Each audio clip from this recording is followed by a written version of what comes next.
Hi అండి, ఎలా ఉన్నారు? బాగున్నారా? అందరూ బాగుండాలి, అందరూ మనం ఉండాలి. ఈరోజు మన ఛానల్లో అయితే తెలుగు టీవీ ఛానల్, మన ఛానల్ ఇంకా లైక్ చేయకపోతే లైక్ చేసి సబ్స్క్రైబ్ చేసుకోండి. పక్కన ఉన్న బెల్ ఐకాన్ని యాక్టివేట్ చేసుకోండి. ఈరోజు కార్తీక దీపం టుడే మై రివ్యూ. ఈరోజు కార్తీక దీపం ఏం జరిగింది, ఎలా ఉండబోతుంది, అప్కమింగ్ ఎపిసోడ్స్ అనేటివి ఈ వీడియో చూసి తెలుసుకునేద్దాం. మనం సీరియల్ని 30-20 నిమిషాలు చూడడం కంటే ఈ 5 నిమిషాల సీరియల్ చూడడం గొప్ప కాబట్టి మేలు కాబట్టి టైం వేస్ట్ చేయకుండా మన వీడియోస్ని చూడండి. ఇంకా కార్తీక దీపం ఎపిసోడ్స్కి అయితే వెళ్ళిపోదాం. ఈరోజు ఏం జరిగిందో. ఇంకా జోస్ అయితే మాట్లాడుతూ ఉంటుంది, మీ నాన్న ఎంతనో మా నాన్న కూడా అంతే దీప, మా నాన్నకన్నా ఏమన్నా కావాలో నీకు ఇంకా జీవితాంతం శిక్షనే అని అంటూ ఉంటుంది జోస్న. ఇంకా అప్పుడైతే కోపంతో ఇంకా దీప అయితే జోస్న మెడ పట్టి గొంతు పట్టుకుంటుంది. ఇంకా వదులు వదులు దీప, వదులు దీప అని కార్తీక్ అంటూ ఉంటాడు. ఇంకా అప్పుడైతే పోలీస్ అయితే వస్తాడు. ఇంకా పోలీస్ అయితే వస్తాడు. ఇంకా లేడీ కానిస్టేబుల్ కూడా వస్తుంది. ఏంటి దీప ఇది, వదులుతావా లేదా అని అంటూ ఉంటాడు పోలీస్ అయితే. ఇంకా అప్పుడైతే దీప అయితే వదిలేస్తుంది. ఏంటి మేడం, ఏంటి దీప, ఒకరిని చంపడానికి చూసావు, అవతల చావు బతుకుల్లో ఉన్నాడు, అది సరిపోక మళ్ళీ వాళ్ళ వారసురాని మీద పడతావా, ఎందుకు దీప ఇంత నీకు కోపం అని అంటూ ఉంటాడు పోలీస్ అయితే. ఇంకా కార్తీక్ అయితే ఏం లేదు సార్, ఆమె జైల్లో ఉండడమే కాక మళ్ళీ ఆయనకు వార్నింగ్ ఇచ్చి వెళ్తుంది జోస్న, ఇంకా ఏం చేయాలి అని అంటూ ఉంటాడు కార్తీక్ అయితే. ఇంకా అవును, మీది కూడా తప్పే మేడం, మీరు ఎందుకు వచ్చారు, మీ తాతయ్యకి ఫోన్ చేసింది సంతకం పెట్టడానికి పిలిచాను, అది సంతకం పెట్టి వెళ్ళిపోండి త్వరగా అని అంటూ ఉంటాడు పోలీస్ అయితే. సరే సార్ అని అయితే అంటూ ఉంటుంది జోస్న. ఇంకా అప్పుడైతే నిన్ను వదలను దీప అని అక్కడి నుంచి అయితే సంతకం పెట్టేది వెళ్ళిపోతుంది. ఇంకా అప్పుడైతే ఏంటి దీప, నీకు ఇంత ఆవేశం పనికిరాదు, ఎందుకు నాకు చెప్పకుండా ఎందుకు అలా చేస్తున్నావు అని అంటూ ఉంటాడు కార్తీక్ అయితే. ఇంకా అప్పుడైతే దీప, నేను తప్పు చేయలేదు కార్తీక్ బాబు, నేను తప్పు చేసినప్పుడు నేను భయపడాలి అని అంటూ ఉంటుంది దీప. ఇంకా అప్పుడే అయితే ఇంకా దీప అని జాగ్రత్త దీప అని అంటూ ఉంటాడు కార్తీక్ అయితే. ఇంకా అప్పుడైతే బయటకైతే వస్తాడు. ఇంకా అప్పుడైతే జోస్ అయితే, బావా ఏంటి బావా, నీ పెళ్ళాం చెప్పింది, నీ భార్య చెప్పింది నమ్ముతావా, నీ నీ మరదలు చెప్పింది నమ్మవా అని అంటూ ఉంటుంది జోస్న. ఏం నమ్మాలి జోస్న, నువ్వు ఒక్కటి కూడా నిజం చెప్పలేదు, నేను నీ మాటలు నమ్మను, దీప ఏ తప్పు చేయలేదు, అది రేపు కోర్టులో తెలుస్తుంది అని అంటూ ఉంటాడు కార్తీక్. అప్పుడే అయితే మామయ్యని చంపింది కాక ఆ దీపని వెనకేసుకొస్తున్నావా బావా అని అంటూ ఉంటుంది జోస్న. అవును, నిన్ను మామయ్యని కాదు, నిన్ను కోల్సింటే దీపం మీద నేను అనుమానించేవాడిని, జోస్ను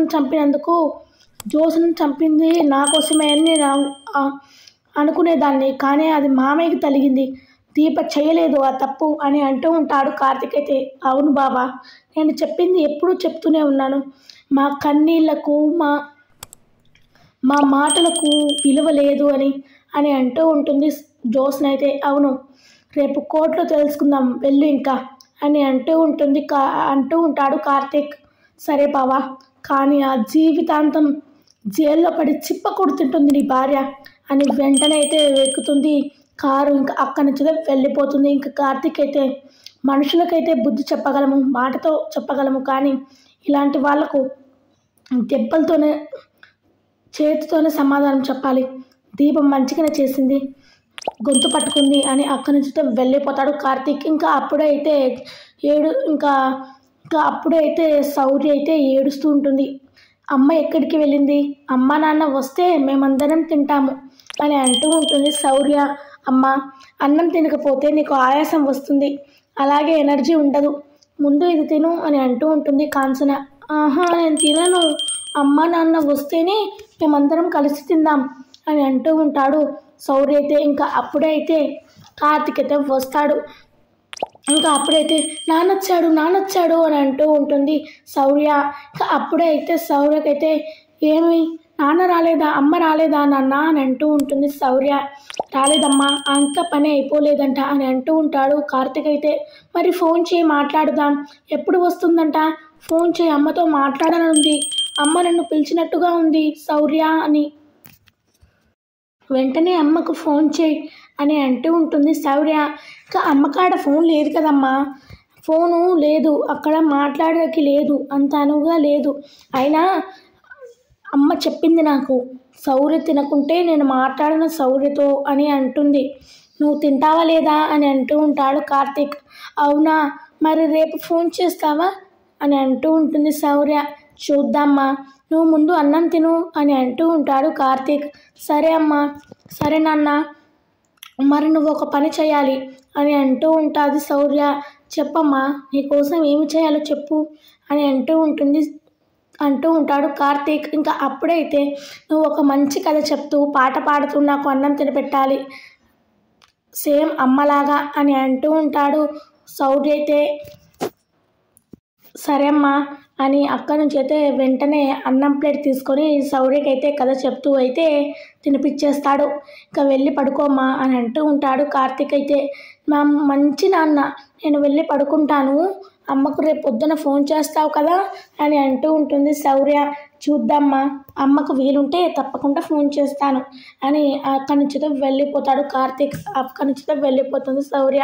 ఇంకా అప్పుడైతే ఏమైందిరా, దీపకాడికి వెళ్ళావా అని అంటూ ఉంటుంది కాంచన. వెళ్ళానమ్మా, మంచి లాయర్ దొరికాడు అని అంటూ ఉంటాడు కార్తీక్ అయితే. అవునా దేవుడా, మంచి శుభవార్త చెప్పావురా అని అంటూ ఉంటుంది కార్తీక్. ఇంకా అప్పుడైతే దశరథ్ గారికి ఎలా ఉంది బాబు అని అంటూ ఉంటుంది అనసూయ అయితే. స్పృహలోకి వచ్చాడంట అని అంటూ ఉంటాడు కార్తీక్ అయితే. ఇంకా అందరైతే షాక్ అయిపోయి సంతోషిస్తారు. అమ్మయ్య, మా అన్న బ్రతుకుతాడు, నాకు నమ్మకం ఉంది, దేవుడా మంచి శుభవార్త చెప్పావు అని అనుకుంటూ ఉంటుంది కావేరి. ఇంకా కాంచన అయితే. ఇంకా అప్పుడైతే అనసూయ అయితే, ఇంకో బాబు టిఫిన్ తీసుకొని దీపక్ ఇచ్చిరా అని అంటూ ఉంటుంది అనసూయ. సరే సరే అనసూయ గారు, ఇటు ఇవ్వండి అని అంటూ ఉంటాడు కార్తీక్ అయితే. అప్పుడే అయితే ఎలాగోలా తినిపించు బాబు, లేకుంటే తినదు అని అంటూ ఉంటుండు అనసూయ అయితే. నేను ఉండాలని చెప్పి తినిపిస్తానులేండి అనసూయ గారు, మీరేం బాధపడకండి అని అంటూ ఉంటాడు కార్తీక్. సరే బాబు, మీరు ఉండారు అంటే కంపల్సరీ తింటుంది అని అంటూ ఉంటుంది కాంచన అయితే. ఇంకా అనసూయ అయితే. ఇంకా అప్పుడైతే కాంచన, దేవుడా మా అన్నయ్యకి ఏమీ కాకుండా మా వదిన కేసు వెనుకలు తీసుకొని దీప మా ఇంటికి వచ్చేటట్టు చూడనైనా, నీకు గుడికి వచ్చి అన్నప్రసాదం చేస్తా, పిల్లలందరికీ పెద్దవాళ్ళందరికీ అన్నదానం చేస్తా అని అంటూ ఉంటుంది కాంచన అయితే. ఇంకా అప్పుడైతే ఇంకా సుమిత్ర అయితే ఏడుస్తూ ఉంటుంది. ఇంకా అప్పుడైతే శివనారాయణ వచ్చి, ఏంటమ్మా నువ్వు ఇలా ఏడుస్తూ ఉంటే ఇలా, నీకు శక్తి కావాలి ఒంటికి, నువ్వు వెళ్ళి తిను అని అంటూ ఉంటాడు శివనారాయణ. ఇంకా అప్పుడైతే నా ముగ్గుడు ఎప్పుడు లేస్తాడో, ఎప్పుడు స్పృహలోకి వస్తాడో అప్పుడు పచ్చి మంచినీళ్ళు కూడా తాగను మామయ్య, మీరు తాగండి, మరి మీరెందుకు తినడం లేదు, మీరు పక్కకి వెళ్ళి ఎందుకు ఏడుస్తున్నారు, మా ముందర ఏడిస్తే మేము భయపడతామనా అని అంటూ ఉంటుంది సుమిత్ర. ఇంకా అప్పుడైతే మళ్ళీ సుమిత్ర అయితే, ఇంకా నేను ప్రతి సంవత్సరం మంగళగౌరి వ్రతం చేస్తాను, మీరు ప్రతిరోజు మమ్మల్ని ఆ వ్రతంలో నన్ను ఆశీర్వాదం ఇస్తారు, ఆ ఆశీర్వాదాలు ఇప్పుడు నా భర్తను ఏ దేవుడైనా కరుణిస్తాడేమో అని ఆలోచిస్తూ ఒక చిన్న ఆశ ఉంది, నా భర్త నేను దక్కించుకోవాలి, నా మంగళసూత్రం నా మెడలోనే ఉండాలి అని అంటూ ఏడుస్తూ ఉంటుంది సుమిత్ర. ఏడ్చకమ్మా అని అంటూ ఉంటాడు శివనారాయణ.